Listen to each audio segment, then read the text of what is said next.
How's it going, neighbors? This is Ed here with eTrailer.com, and we're taking a look at the Rhino-Rack Vortex StealthBar on our 2024 Subaru Outback. So when you have an Outback that doesn't have crossbars from the factory, this is a way to take advantage of the negative space on top of your vehicle. As an Outback owner, you know that cargo space is kind of at a premium, and when you're loaded down with passengers and you have a lot of those bigger, bulkier items, this is going to be your solution for how you can get it on the road with you. So let's take a closer look at the StealthBar and see what's special about it.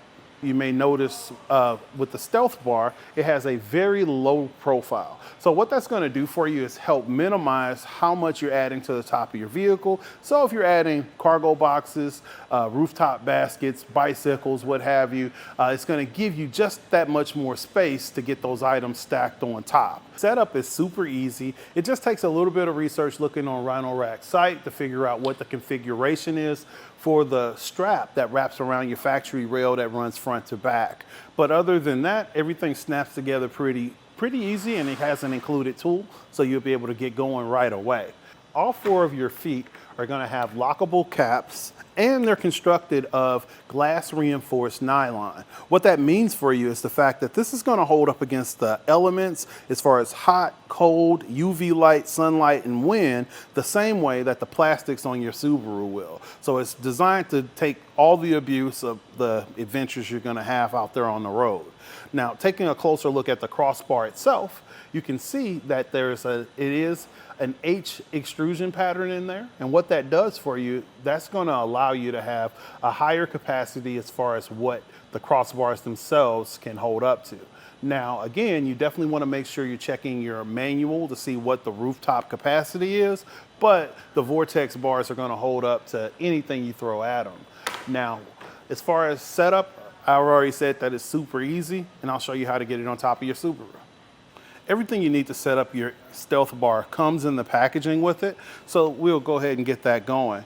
So I'm going to take my end cap off the top of my foot, and we're going to remove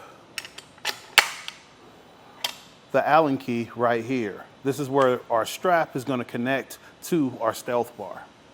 So we're going to remove this bolt here, and there is a washer that's right there, so you want to make sure you catch that. Don't let it hit the floor on you.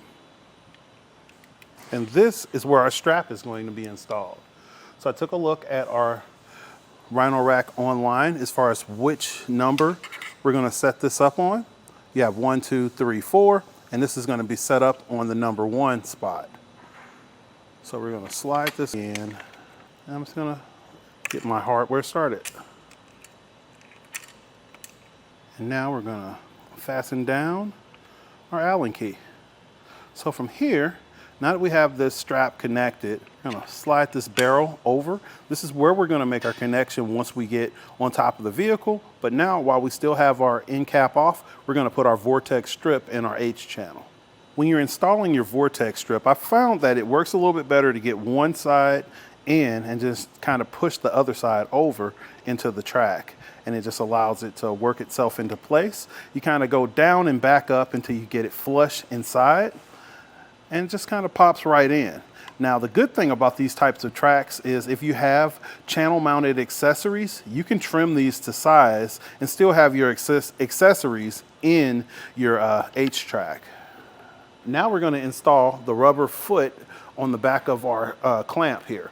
It's just a rubber piece that's going to insert. You have these posts that fit right into these holes. And once you actually get it started in, it may not seat all the way, but once you clamp it down on top, it'll push the rubber into the holes and you'll be good to go. Now I'm just going to reach across, and I'm just going to kind of rest my crossbar on the other side and fish my strap underneath. Now, this portion of the installation, I will advise that you're super cautious. A lot of the neighbors I've spoke with that purchased this guy right here have had some injuries as far as this sharp metal edge. It's even listed in the manual to be cautious, so it wouldn't be a horrible idea if you threw on a pair of gloves. And we're going to fish our strap underneath our crossbar. And now we're going to carefully attach our barrel to our straps.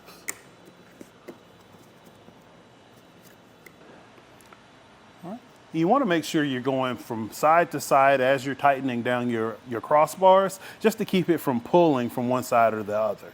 And we'll just get this fastened and we'll finally finish our tightening on the other side. We're almost ready to hit the roll, so now let's secure our stealth bars.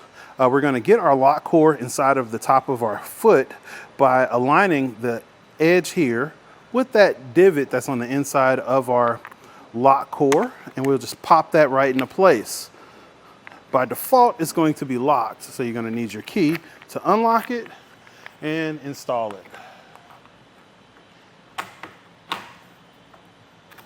The Vortex StealthBar has a really easy installation. It just requires a little bit of setup beforehand, and you just want to be cautious of some of the sharp edges. However, your trade-off is a nice low-profile crossbar. Alternatively, if you were looking for something that's a little easier out of the box, the Timberline from Yakima, those guys are going to be low-profile as well, and they go directly onto your crossbars on your Subaru. So again, this is Ed with eTrailer.com taking a look at the Vortex StealthBar from Rhino Rack on our 2024 Subaru Outback Wilderness. Have a great day.